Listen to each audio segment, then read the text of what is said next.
माऊली नमस्कार. आपला वीरेन बघ, बिचारा सगळ्यांच्या आनंदासाठी एक धाडस करायचं म्हणाला तर त्याची आई गाल फुगवून बसली आणि अद्वा तद्वा बोलू लागली. माऊली, मला खरंच प्रश्न पडतो, सगळ्याच आई तुझ्यासारख्या मायाळू आणि प्रेमळ का नसतात ग?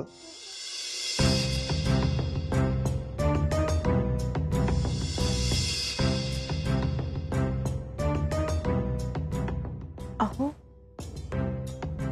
हे काय करताय? हत्यारांची मुळी बांधून ठेवतोय. कपिलला सांगितले आहे, तो रात्री कुठेतरी दडवून ठेवेल.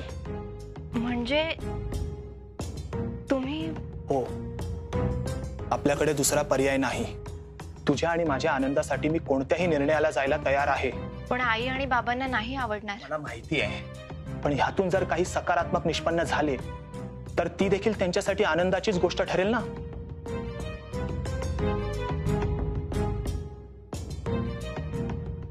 कपिल, सारे काही सज्ज झाले? होय, मी सगळी हत्यारे बाहेरील पाराच्या आडोशाजवळ दडवून ठेवतो आणि तुमच्या निळ्या वस्त्रांची व्यवस्था सुद्धा तिथेच करेन. उत्तम. बरं, सर्वात महत्वाचे, निळा घोडा कुठे मिळेल? ते तुम्ही माझ्यावर सोडा. चंद्रोदय होण्यापूर्वी मी निळा घोडा घेऊन नक्की येईन. बरे ऐक, रात्री पूर्ण अंधार झाला, सर्वत्र निजानी झाली की तू बाहेर ये आणि शिळ वाजव, म्हणजे मला सूचना मिळेल. अवश्य. घोडा छान आहे हो तुमचा. हा, अरे घोडा लय घोडे की पाहिजेत बोल. नाही, एवढे नको आहेत, एकच हवाय, पण निळ्या रंगाचा हवाय. निळ्या रंगाचा? हा. अरे काय येड लागलं का तुला? अरे निळ्या रंगाचा कुठं घोडा असतोय? चल पळ.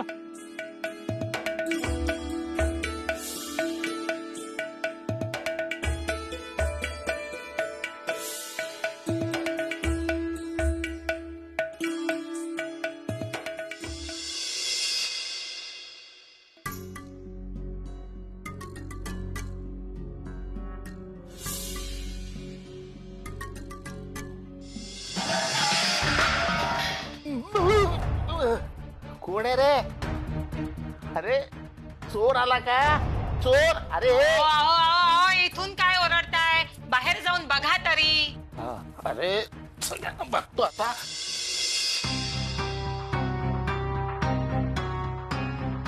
कोण आहे रे?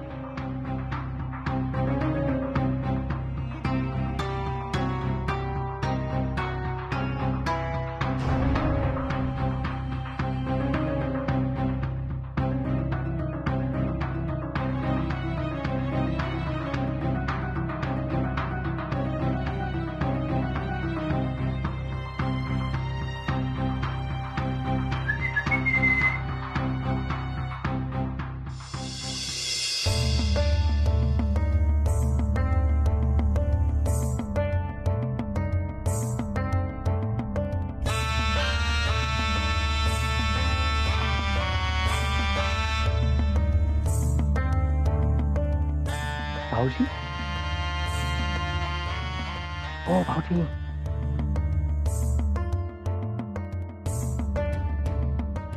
ओ भाऊ. कोण कोण? काय काय काय काय करतोस तू इथं? काय करतो? काय काय करतोय इथं? अहो काय नाही, त्या पलीकडच्या गावात जायचंय. म्हणलं रात नाही झाली तर जरा इथं पडाव. मला अक्कल शिकू नकोस. मला सगळं माहित असतं. आणि आता त्या तिकडे पलीकडे पार आहे, तिथे जाऊन झोपायचं, इथे नाही झोपायचं. समजला ना?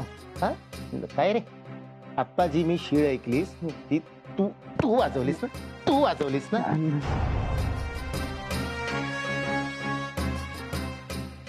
माझ्या घराकडे काय बघतोय? चोरी करणार आहे का? चोरी? चोरी? नाही नाही, मालक मी पाया पडतो. मालक मला जाऊ द्या. कशाला करतोय?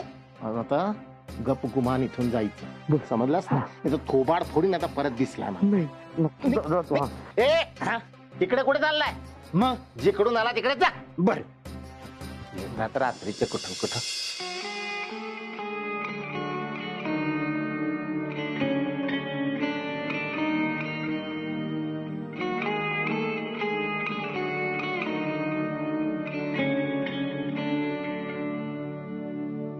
हे घ्या, मोठ्या अग्निदिव्यातून हा अश्व मिळवलाय.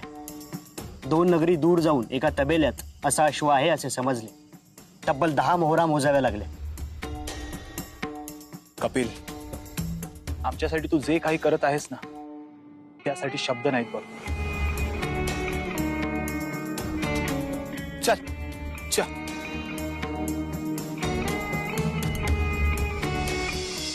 त्या महाराजाच्या शब्दांवर विश्वास ठेवला खरा, परंतु तसे सर्व घडेल ना, तिकडे बिचाऱ्या अनुसूयेला माझ्यामुळे काय सहन करावे लागत असेल कुणास ठाऊक. माझ्या घरात नाही टिकतेस की नाही?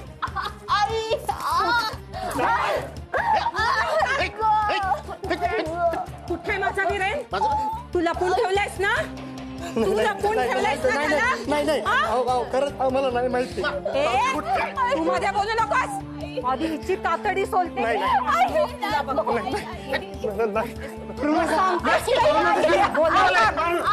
कुठे गेला? बोल लवकर. कुठे विरेन? कुठे विरेन? तोंड उघडतेस की नाही? सांगते थांबा ना तुम्ही.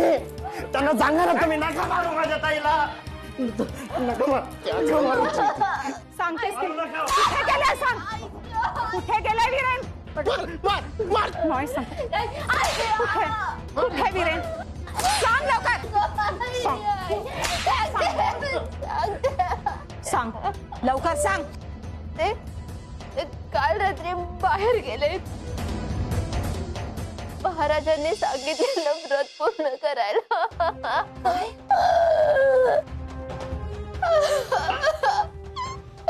ठाऊक होतं मला हे असंच काहीतरी होणार. आता डोक्यावरून पाणी गेलंय. नाही आई,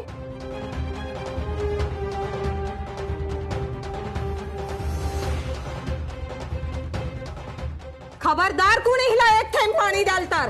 मला बघायचंय तिचे किती श्वास या घरात शिल्लक राहिलेत ते.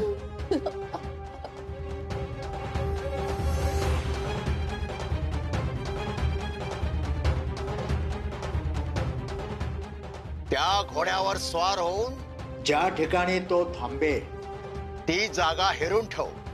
ती जागा तुला खणायची आहे.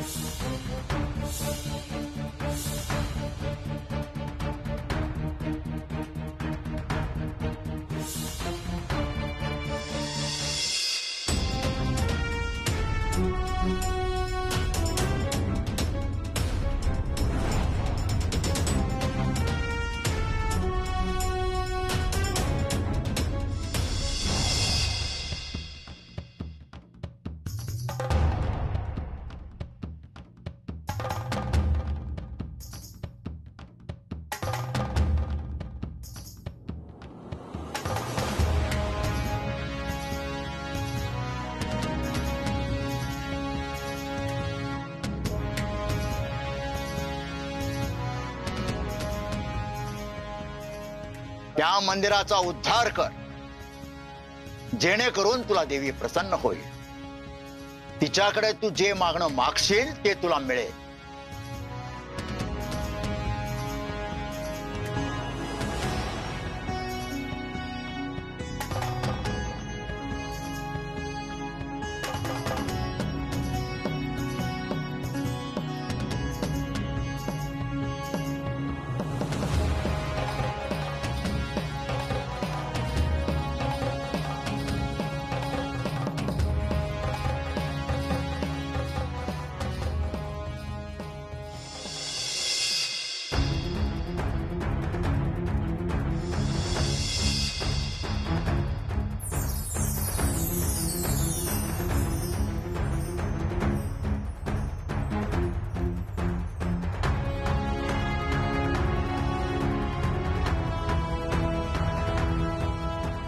बाळ, आज तुझ्यामुळे माझ्या मंदिराचा उद्धार झाला आहे व याचे पुण्य तुला लाभले आहे.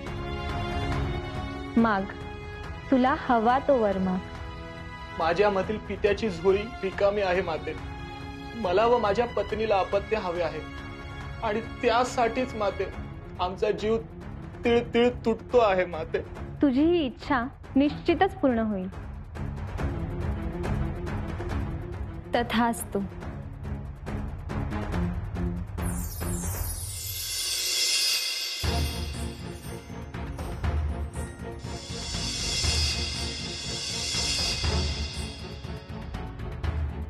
हे काय आहे माते? ह्या 3 मडक्यांपैकी 1 मडक्याची तुला निवड करायची आहे. पहिले मडके निवडलेस तर तुला होणारा पुत्र हा अतिशय गुणी, संस्कारी, चतुरस्थ, चाणाक्ष असा असेल. परंतु तो अल्पायुषी असेल. दुसरे मडके निवडलेस तर जन्मास येणारा पुत्र निश्चितच दीर्घायुषी असेल. परंतु तो जन्मांध असेल. आजन्म तुला त्याची दृष्टी बनून जगावे लागेल. व तिसरे मडके निवडलेस तर तुला अपत्य म्हणून एक पुत्री प्राप्त होईल. परंतु दुर्दैवाने ती बालविधवा असेल.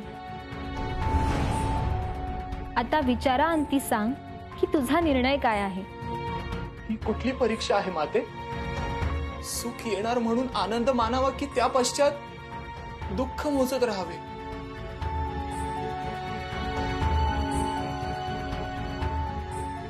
काही कळायला मार्ग नाही माते. मी कसा निर्णय घेऊ?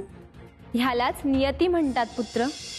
आपले आयुष्य आपण कसे मार्ग निवडतो ह्यावरूनच ठरत असते.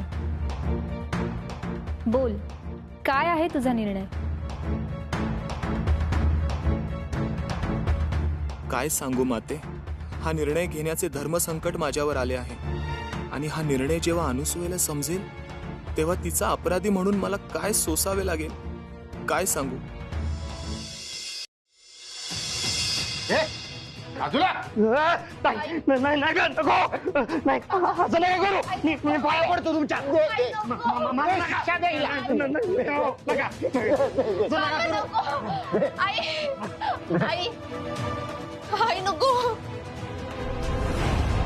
नका चटका देऊ. दे शिक्षा द्यायला. नको. नाही नाही.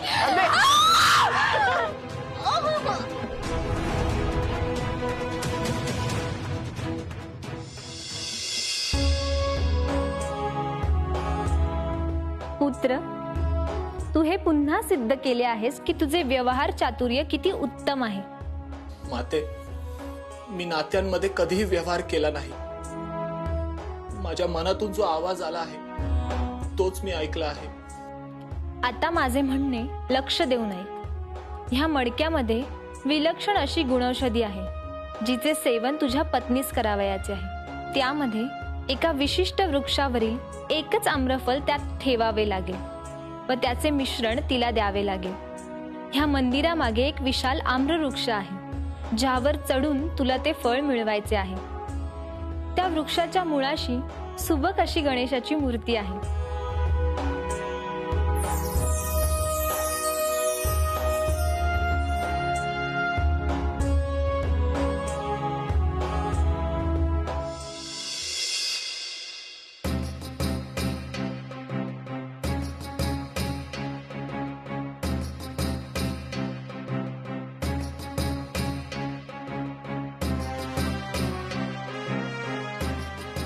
देवा गजानना, नियती माझ्या हातून काय काय घडवते आहे.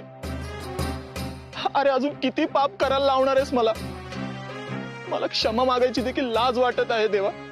वत्सा, मार्गात आलेल्या अडथळ्यांना संधी म्हणून बघ.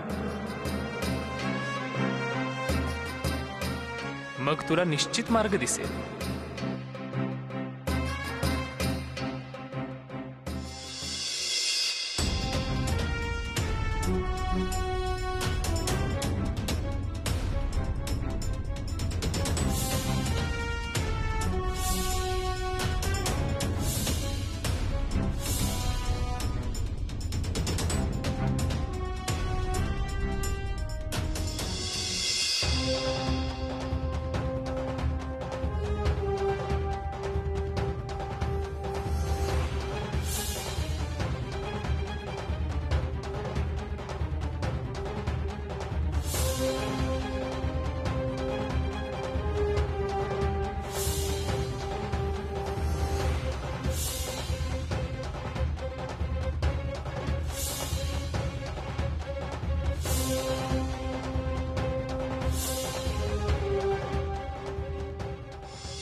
एकच फळ? पण मी तर अनेक फळं काढली होती. बहुतेक उतरताना पडली असतील. पुन्हा चढावे लागणार.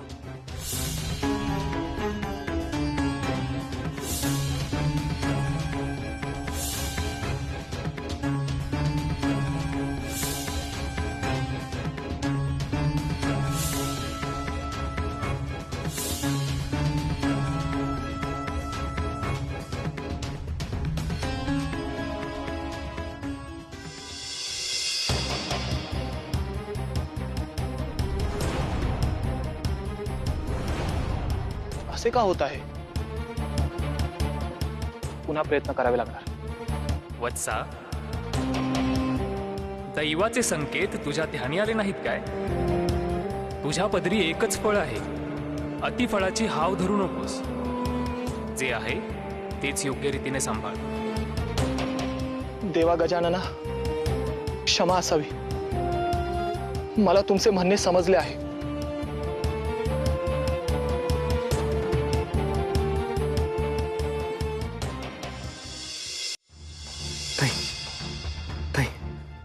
ताई, पाणी पाणी पाणी पाणी पाणी. काय म्हणाले होते? हिला एक थेंब पाणी मिळता कामा नये. अहो पण पाणी नाही पाजलं ना तर जीव जाईल हिचा. जाऊ दे जीव, नाहीतरी जगून काय उपयोग आहे हिचा? ना फळ ना फूल देणार. हे असलं रोग मुळापासून उपटूनच काढलं पाहिजे. आई,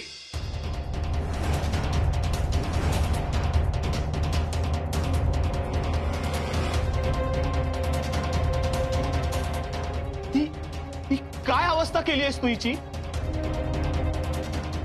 अगं किती अमानवी वागणूक आहे ही तुझी.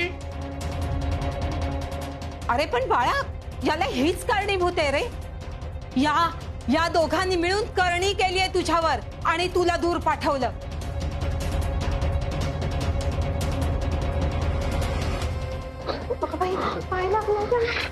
अरे किती लागलंय तुला. सोड.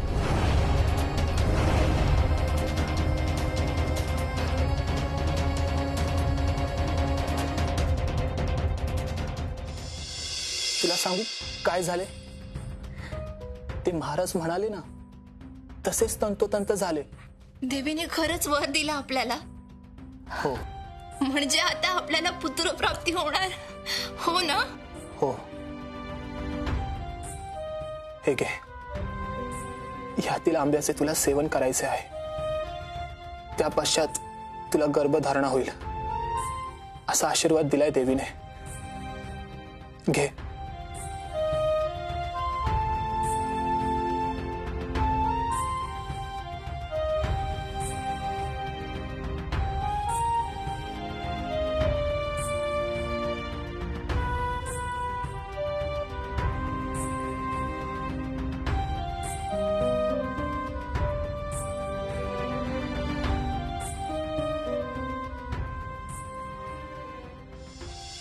माऊली, आयुष्यामध्ये आपल्याला जे मिळवायचं असतं त्यासाठी आपण अगदी मनापासून प्रयत्न करत असतो.